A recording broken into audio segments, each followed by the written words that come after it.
Type 2 is where we are now. Type 2, not as common. Do you have to know the details? Oh, absolutely. Under type 2, this is complement mediated. Let me walk you through the verbiage here. It is associated with an antibody that does what? It then absolutely binds to nephritic factor. NEF stands for nephritic factor. What is this? The C3 nephritic factor is an autoantibody that binds to C3 convertase. Listen to what I'm saying. Binding to C3 convertase. I did not say destroy the C3 convertase. Big difference. What do you mean, Dr. Raj? To me, it sounds exactly the same. Whenever you have an autoantibody bound to something, is it always going to destroy it? That's a rhetorical question.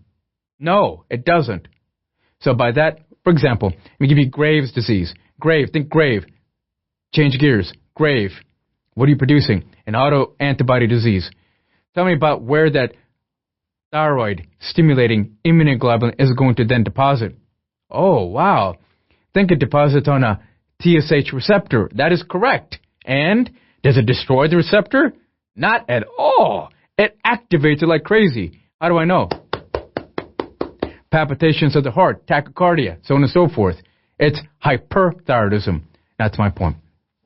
When you have autoantibodies, you want to be careful.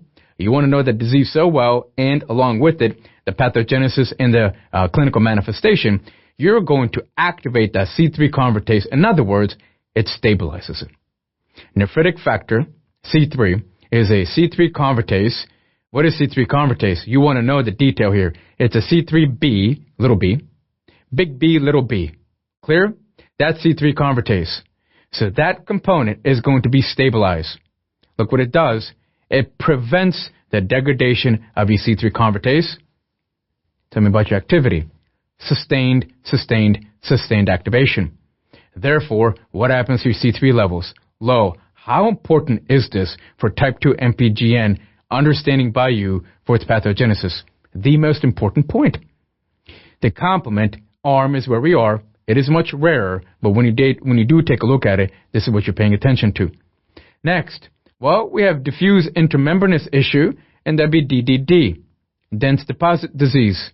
And dense deposit disease on electron microscopy, you would find this on electron microscopy. It shows tram track. Only found with type 2. Only found with type 2. Which one? I'm not referring to tram track. Listen to what I'm saying. Tram track could be found in type 1 or type 2. So when you see splitting of the basement membrane, I do not want you to think, well, Dr. Raj told me that it was only type 2. That is not what I'm telling you. I'm telling you the dense deposit disease is specific for type 2. The tram track could be found in any membrane weakness, including type 1, type 2, or Alport. Let's continue. Majority of patients will have hematuria, and majority will then progress to chronic renal failure. Once again, corticosteroids, not thoroughly established.